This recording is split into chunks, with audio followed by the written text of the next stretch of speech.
Olá, eu sou a Ana e hoje vou falar sobre o filme O Amor é uma Coisa Estranha. O título original é Love is Strange, portanto a tradução aqui está muito perto do título original. É um filme de 2014 e foi realizado por Ira Sachs, um realizador americano de 53 anos. Este filme passou na RTP2 na passada sexta-feira, por volta das 11h15, portanto quem tem box ainda consegue ver o filme. O filme foca-se na vida de um casal, são dois homens, o Ben e o George. O George é interpretado pelo ator Alfred Molina e o Ben é interpretado pelo ator John Lithgow. John Lithgow, ele entrou no filme, na série Terceiro Calhau ao Contar do Sol, acho que é esse, assim o nome, que ainda é um título comprido, que era uma série de comédia muito engraçada, e depois fez também, entrou numa série de outros filmes, mas fez a personagem ou o vilão mais assustador da série Dexter, para mim. Portanto, é muito bom quando um ator consegue fazer dois géneros tão diferentes. É muito interessante ver essa transformação. Eu, quando o vi no Dexter, pensei, o que é que este ator está aqui a fazer? Ainda por cima, quando percebi que era vilão, a surpresa ainda foi maior, mas gostei muito de o ver nesse papel, pronto. E também gostei de o ver neste papel, neste filme. O filme fala da relação entre estes dois homens. Quando começa, eles estão a acordar, uma manhã, estão-se a arranjar, portanto estão a pôr smoking, estamos a perceber que vão para algum evento, e depois percebemos que é o seu próprio casamento. Portanto, terá sido numa altura em que finalmente legalizaram o casamento entre homossexuais em Nova Iorque. Portanto, eles estão a viver em Nova Iorque. Não sei se são de lá, se não são de lá, mas vivem lá e gostam dessa vida cosmopolita. Têm um apartamento que ainda é um apartamento considerável, de uma área considerável, porque eu pelo menos tenho a ideia que em Nova Iorque as coisas são muito caras, e os apartamentos, inclusive. E eles têm um apartamento muito bonito, grande, onde depois da cerimónia recebem os amigos e familiares. Eles têm dois sobrinhos, que eu penso que serão os sobrinhos, vamos lá, do Ben.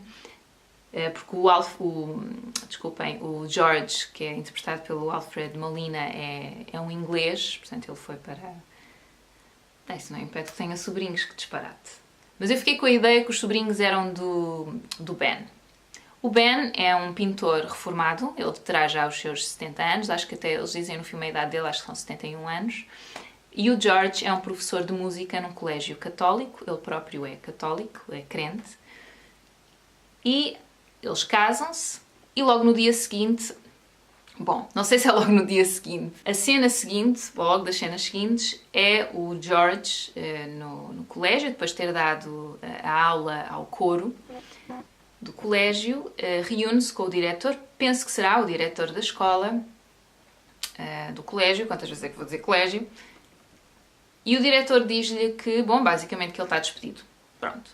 Porquê? Porque ele casou-se, ou seja, no colégio eles sabiam que ele era homossexual, eles sabiam que ele já vivia há 40 anos com o Ben, portanto que já tinham essa relação homossexual há 40 anos, não era segredo, mas a partir do momento em que se casaram, em que se tornou uma coisa muito pública, porque acho que puseram alguém, pôs uma fotografia ou umas fotografias no Facebook, a arquidiocese não gostou.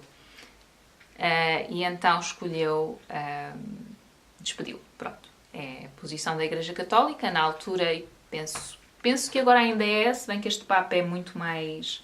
para já fala no assunto, não é? E parece-me uma pessoa muito mais aberta a essas questões e não tem medo de falar sobre elas. Mas, oficialmente, penso que a posição da Igreja Católica é contra o casamento homossexual, pelo menos no filme, mas eu tenho a ideia que ainda é a posição oficial. Pronto, no filme claramente é, e o George é despedido. Eu também queria falar aqui muito rapidamente sobre uma questão em que eu tenho vindo a pensar, que é esta questão de dar nomes a estes grupos, nomes esses baseados na sexualidade que tu tens. Portanto, se és homossexual, pertence àquele grupo, lésbica, heterossexual, bissexual, e depois agora tu tens outros também, sei lá, fluido, como é que se diz, assexuado, sei lá. Eu acho, isto também é algo em que eu refleti agora há pouco tempo, às vezes penso nisso, mas não é nada que eu tenha aprofundado imenso, mas parece-me que o objetivo deveria ser não existirem estes grupos, não existirem estes nomes. a tua sexualidade com quem tu te envolves não deveria ser importante. Se for consensual, se for em relações adultas, ninguém tem nada a ver com isso. Eu acho que é amor, então é sempre uma coisa positiva. Muitas vezes não corre bem, etc. Mas isso são outros 500, são outras questões completamente diferentes. Mas à partida, por quem tu sentes interesse, não devia causar angústia, não devia ser, desde que seja legal, obviamente, não é? Mas devia ser motivo para contentamento, não é? A menos que estejam outras coisas envolvidas. Imagina, apaixonaste pelo amigo, pelo namorado da tua melhor amiga, sei lá, whatever. Mas acho que o objetivo nunca deveria ser arranjar mais nomes para mais grupinhos. Eu acho que o objetivo deveria ser ao contrário, não existirem nomes, não existirem grupos. Sermos todos só humanos que poderão ter interesses sexuais diferenciados. Eu nunca senti desejo sexual por mulheres, portanto, eu estou no grupo que é mais, como é que se diz, privilegiado, pronto. Ou seja, nunca senti discriminação pela minha sexualidade, ok? Estou confortável, digamos. Eu já vi, por exemplo, a Viseu. Viseu é uma cidade que em muitos aspectos ainda é um bocado provinciana e eu volto e meio ouço comentários e muito depreciativos e de género... Ai, mas ele não é... Como se a homossexualidade fosse quase fosse um defeito. Percebes? Isso mete-me impressão, sobretudo quando ouço esses comentários de pessoas jovens. Fico um bocado com menos fé na humanidade. Porque ouvir esses comentários de pessoas mais velhas... Enfim, pronto, também fico um bocadinho triste, mas o que eu tenho até vindo a reparar é que a maior parte dos comentários mais fechados, mais preconceituosos que eu ouço são de pessoas mais jovens. Se calhar pode ser porque ainda não viveram muito e então ainda não sabem muito sobre a vida para deixarem de dar importância a essas questões. Mas a verdade é essa, tenho ouvido sobretudo esses comentários de pessoas mais jovens e fico um bocadinho destroçada com isso. Mas pode ser só... Lá está. A falta de experiência de vida, pode ser por aí, espero que seja por aí. Mas voltando atrás, é isso, eu acho que era tão bom que esquecêssemos esses nomes, esses grupos, porque estamos a criar divisão ao criar esses grupos. E eu acho que o objetivo devia ser, somos todos uma massa humana e podemos sim sentir interesse amoroso por uma mulher ou por um homem. Qual é o mal? Quer dizer, porque é que isso é tão determinante, tão importante? Por quem é que tu te apaixonas? Acho que devia ser visto como uma coisa bonita e se for consensual, se a outra pessoa se apaixonar por nós também é tão bom. Quer dizer, porque é que é importante se é homem, se é mulher, não é? E porque é que é tão importante teres que dar um nome, teres que te encaixar numa designação? Acho que o caminho não devia ser esse. Pronto. Acho que isso cria divisão, não cria inclusão. No outro dia fomos ao cinema, eu e o Luís, e eu vi um casal de raparigas que era claramente um casal amoroso. Pronto, não era porque entre raparigas é mais como nós somos mais carinhosas, não é? Então dar as mãos, dar beijinhos e não sei o quê. Mas a forma como elas se estavam a mover, eu senti-lhes alguma tensão, a maneira como estavam a dar a mão umas às outras, mas assim muito atentas, muito preocupadas. Eu deduzi, se calhar mal, mas deduzi que era um casal. Mas não fui a única, porque enquanto que eu não quero estar-me a colocar aí numa posição moral superior, não é nada disso, mas eu acho bonito. Pronto, manifestação de amor, de carinho, eu acho que é uma coisa boa. Desde que não seja tipo estarem-se a lamuzar uns aos outros, e isso nos casais heterossexuais também, é uma coisa que me mete impressão, é uma coisa que eu acho que é privada e que deve ser guardada para o íntimo do lar, é o meu ponto de vista. Mas um carinho, um abraço, um beijinho, dar as mãos, eu acho isso bonito. Pronto, e reparei nelas. Mas houve outras pessoas que também repararam e que, sei lá, houve uma série assim de olhares, porque elas estavam a passar pela praça da alimentação, nós estávamos a jantar, assim uns olhares de lado, assim uns comentários. Isso deixou-me entristecida. Acho que é uma coisa tão da aldeia, sabem? Mas a aldeia tem coisas boas, mas é o lado negativo, que é estarem-se a meter demasiado na vida das pessoas, porque é que ficam tão incomodadas, não é nada com elas, é uma coisa pessoal. E eu acho às vezes também, porque foi assim que esta minha reflexão começou, às vezes estes grupos que pretendem proteger e que eu acredito que em grande medida protejam quem é vítima de exclusão, de preconceito, até de violência pelas suas escolhas sexuais e por assumirem a sua sexualidade, às vezes pecam por criarem divisão por causa da sua sexualidade. Portanto, há aí um equilíbrio que eu acho que não foi ainda atingido. E eu acho que o objetivo da inclusão deveria ser isso nem sequer ser referido. A tua sexualidade nem sequer ser referida, a não ser importante. Mas a questão é muito complexa. A questão é muito complexa, porque a tua sexualidade também faz parte da tua identidade. E a verdade é que tu agora assumindo-te... assumindo-te nem é dizendo eu sou homossexual, mas...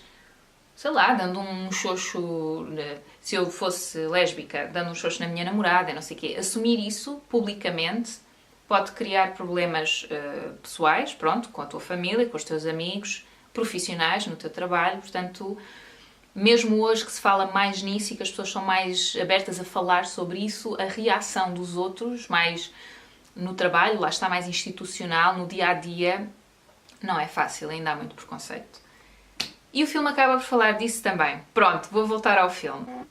Opa, tive que parar o vídeo e tive que ver onde é que tinha ficado, porque depois com esta reflexão toda esqueci-me. O Ben é despedido... Ai, disparate, pronto, começa bem.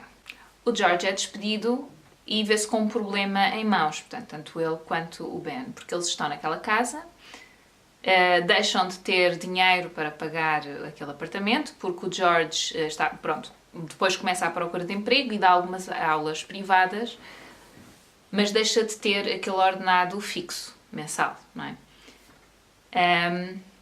E com a reforma do Ben não é dinheiro suficiente para manterem aquele estilo de vida naquele apartamento. E então, que eles estão a pagar, penso eu, a crédito, portanto o apartamento é deles, e então eles decidem vender o apartamento e tentar encontrar um apartamento novo. Mas, enquanto o fazem, não é? E enquanto o George está à procura de trabalho, eles precisam de um sítio para ficar. E então falam com os amigos deles, e com os sobrinhos. Os sobrinhos é um casal de sobrinhos, portanto um homem e uma mulher, já dos seus, sei lá, eu diria dos seus 40 anos. A sobrinha, está mais do que disposta a ter os tios em casa dela, só que ela vive a 1h30 de Nova Iorque. Portanto, não é prático para o George procurar trabalho estando tão longe, por um lado, e indo dar as aulas aos alunos dele, que são dali, de Nova Iorque, e por outro lado estão a sair de um sítio que já conhecem tão bem, onde se sentem tão confortáveis, não é? E então o que acontece, os amigos, eles depois saem, não é? Portanto, fica combinado em princípio que eles vão para a casa da sobrinha, mas depois os amigos e os sobrinhos reúnem-se novamente na casa de um deles, portanto, porque eles têm uns vizinhos que são amigos deles, que é um casal de polícias, também é um casal homossexual, das polícias jovens que vivem juntos e que são vizinhos do Ben e do George, e então vão para a casa dos polícias e estão lá a discutir, e depois vê-se o George que vai deitar o lixo lá fora e passa e percebe que eles estão a discutir e que será sobre eles, não é? Porque acabaram de sair de casa deles. E fica apreensivo. Nota-se na cara dele que ele está preocupado. O que não é de admirar, obviamente. E então o que é que se decide? O George fica, portanto o professor de música, fica em casa dos polícias, e o Ben vai para a casa do sobrinho, que é outro casarão, um apartamento lindíssimo também, assim de planta aberta, tipo loft. Eles mostram assim algumas partes da casa, mas parece uma casa muito bonita. Aliás, eu como designer de interiores depois reparo nestas coisas todas. Mas as casas são muito bonitas, os interiores que eles retratam são muito, ao meu gosto pessoal, muito vividas, não são assim perfeitinhas, muito design, muito clean. Tem assim uns livros antigos e uns sofás assim um bocadinho batidos e uns móveis antigos misturados com móveis modernos, enfim, eu gosto desse tipo de umas plantas. Aliás, dá para ver, não é? Planta, móvel antigo, bom, eu gosto desse tipo de coisas. Eu e o Luís, é a sorte. Então eles separam-se e fica cada um, é uma situação temporária, a viver em casa de outras pessoas. E depois fala muito sobre esta adaptação, fala muito sobre a relação dos dois. Há uma cena muito bonita em que o George já está farto de estar em casa dos polícias, porque os polícias são os queridos, só que gostam de estar com os amigos, gostam de confusão, fazem festas lá em casa, têm pessoas até tarde. É um estilo de vida a que o George já não está habituado e que é uma chatice de todo tamanho. Tipo, ele dorme, está lá a dormir, dorme no sofá. E é muito cansativo para ele. Ele é uma pessoa mais reservada, gosta de... Parece-me a mim que é uma personagem que gosta um pouco da sua solidão, da reflexão, de estar descansado, não é? E eu acho que há uma energia muito própria da juventude, que é uma energia que depois nós vamos perdendo, mas eu acredito que vamos ganhando noutras coisas, pronto, a coisa vai se equilibrando de alguma forma. E o George não está com aquela energia toda, não está com paciência para aquelas festas todas, está cansado daquela coisa toda e eu acho que o ator tem muito jeito nas expressões que faz e pronto. E há uma cena muito bonita, lá está, em que ele já está pela ponta dos cabelos e então uma noite sai e vai ter com o Ben, a casa do sobrinho do Ben, não é? Dorme lá com ele, porque, enfim... E eu achei essa cena muito carinhosa, muito, muito bonita, tipo... Abrem a porta, ele entra e vai-se logo abraçar ao Ben, de género, eu não aguento estar longe de ti, já não aguento isto também, pronto. E eu achei uma cena assim muito, muito bonita. O Ben, por sua vez, vai para a casa do sobrinho. O sobrinho, parece-me que ele será, isso não é muito claro para mim, mas parece-me que ele será tipo um produtor de cinema. Parece-me que andará nessa área de trabalho. A mulher do sobrinho é escritora, portanto está a tentar escrever um romance, trabalha em casa. E o filho, tem um filho adolescente que não vê com muitos bons olhos ter o tio a dormir no quarto dele. Portanto, ele no quarto dele tem um beliche, então o sobrinho dorme em cima, o sobrinho terá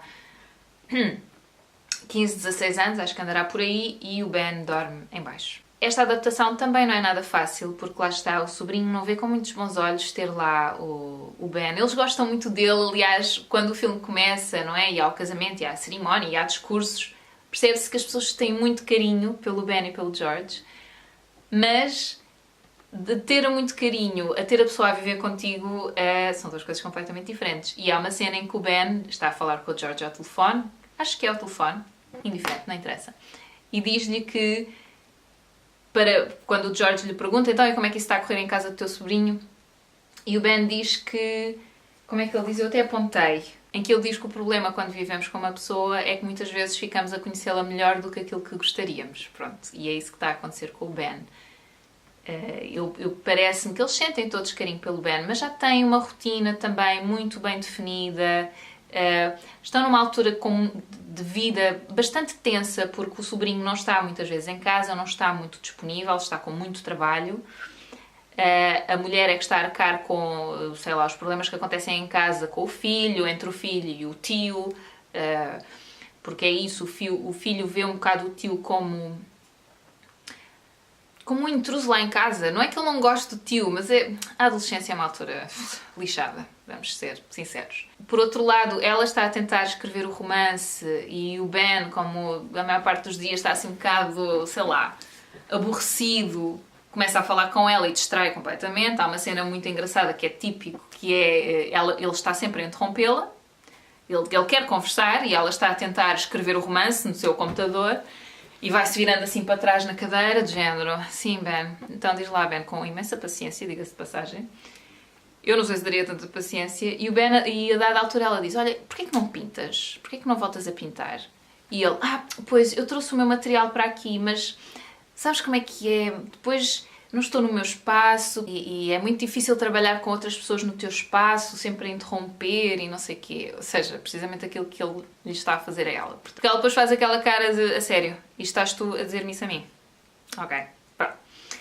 E o Ben decide então começar a pintar, mas usa logo como primeiro, enfim, objeto da sua pintura, porque eles mostram alguns quadros dele, ele pinta retratos, ou alguns dos quadros que faz são retratos, e decide pintar o amigo do...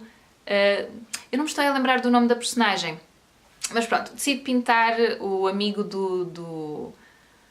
Como é que se chama? É sobrinho também. Do filho do sobrinho. E o miúdo não achou piada nenhuma. O amigo estava na boa, mas o miúdo não achou muita piada. E então criou ali uma série de cenas muito tensas entre o miúdo e o tio. Portanto, as coisas em casa do sobrinho também não estão nada fáceis para Ben. Não é que ele está mais confortável, enfim, fisicamente, vamos lá, o espaço que tem, se bem que o beliche não é a coisa mais confortável do mundo, mas a casa é mais confortável, é uma casa maior, não tem tanta confusão, mas o ambiente é muito tenso lá dentro. Portanto, não é que também seja as 7 quintas para o Ben. E pronto, e depois acontecem uma série de outras peripécias durante o filme. Eu acho que até peripécias nem é a palavra mais adequada, porque o filme é um filme muito calmo, muito... É um filme do cotidiano, do dia-a-dia. Claro que fala muito sobre a relação entre o Ben e o George. O filme é sobre isso. E depois é sobre a relação entre os dois, mas depois também sobre a identidade de cada um deles, sobre a individualidade de cada um deles, sobre o que cada um deles está a passar. E depois sobre a relação deles. Mas a partir do momento em que eles os separam no filme, portanto, um vai viver para aqui e o outro vai viver para ali, nós conseguimos ver a identidade de cada um deles muito marcada. E eu gostei muito do filme por causa disso. Fala também bastante sobre a homossexualidade, porque há uma altura em que se desconfia que o miúdo, portanto o adolescente, o sobrinho, eu vou dizer o sobrinho também, do Ben será homossexual, há essa suspeita, e parece-me que os pais, que estavam tão contentes porque o Ben e o George se casaram, ficam preocupados, sobretudo o pai, sobretudo o sobrinho do Ben. Isto são só sobrinhos, desculpem lá, eu não estou, acho que estou aqui se calhar a baralhar um pouco, mas, portanto, o sobrinho do Ben parece estar mais preocupado do que o seu filho seja homossexual, apesar de gostar tanto do tio e de, no dia do casamento, até ter feito um discurso. É claro que isto pode ter várias razões, pode até nem ser, às vezes é muito mais complexo do que, porque é homossexual e isso é desviante. Às vezes pode nem ter a ver nada com isso, pode ter a ver com o medo da forma como o filho vai ser tratado se for homossexual. Foi essa a interpretação que eu fiz, porque eu não acho que eles tenham qualquer tipo de preconceito, acho que têm medo que depois o filho seja tratado, lá está, que seja excluído, que seja prejudicado, caso seja homossexual. Achei interessante eles fazerem esse paralelo, porque às vezes acontece isso, não é? Nós dizemos, sim, é na boa, e não... É tudo normal, é tudo... E eu acho que é tudo normal, ok? Mas é tudo natural e não sei o quê. Mas depois quando te toca... quando te toca pessoalmente, depois não aceitas tão bem, não é? E isso pode ter várias razões, lá está. Não é só... Pode não ser propriamente... porque não é nada natural, isso é isso é uma doença. Pode não ter nada a ver com isso. Pode ser mesmo com medo da forma como vai ser tratado. Portanto, eu não acho que seja sempre tudo muito só por esta razão. Acho que podem existir várias razões e pareceu-me que era mais o caso nesta família. Seria mais esse o caso. Eu aconselho-vos a que vejam o filme. Eu acho que é isso. É um filme calmo. É um filme um pouco... É melancólico, porque eles já estão um bocado velhos, não é? E depois falar... Isto... Para mim, velho é velho, não tem nada de... Porque agora há muitos eufemismos, não é? De idoso, sénior. Velho é velho. Eu espero ser uma velhinha fixe. Espero. Não sei. Mas agora está a ficar um bocado escuro. Opa, sério, isto de filmar com luz natural deixa-me um pouco estressada. Eu acho que fala destas questões todas de identidade, de veres a tua vida mudar muito numa fase da vida em que estarias já a usufruir de tudo o que fizeste para trás, não é? Uma altura da vida em que não terias de reconstruir uma série de coisas, como por exemplo a casa em que vives, e eles veem-se abraços com isso. Então acaba por ser um filme mais dramático, mas eu acho que fala das relações, é muito humano e não é... E acaba sobretudo por falar desta fase da vida. Neste caso, na vida destes dois homens. Tem muitas cenas mais de contemplação, paisagens, momentos, sei lá, o vento nas árvores, coisas desse estilo, que eu acho que combinam muito bem com o filme, porque é isso, o ritmo é um bocado esse. Há um ou outro acontecimento mais forte, vamos lá, mais determinante na ação e no decorrer da narrativa, em que dá assim um picozito. Mas eu acho que de uma maneira geral o filme tem sempre um tom muito estável e muito calmo, e é isso, e melancólico também, acho que puxa mais por aí, de fim de vida, vamos lá, mas ao mesmo tempo de persistência, de esperança, criatividade, e fala de dois artistas também, pronto, e é uma temática que sempre me interessa. Eu, por acaso, falei sobre isso com o Luís e com uma amiga agora há pouco tempo, a propósito de outras questões,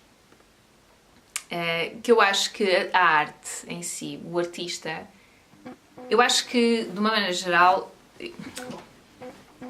isto para falar sobre a criatividade e depois sobre o grupo dos artistas, eu acho que a criatividade é algo que é transversal a qualquer área, mas a qualquer área. Eu acho que tu podes ser criativo na economia, podes ser criativo na limpeza de uma casa, portanto, nas lides domésticas, podes ser criativo na forma como limpas as ruas, quer dizer, desde as profissões que são vistas como menores até às profissões que são vistas como a medicina, pronto, e a advocacia, sei lá, no nosso país, cá em Portugal, como as mais importantes, eu acho que tu podes ser e deves ser criativo em qualquer uma dessas áreas. Eu não acho que seja algo exclusivo das artes.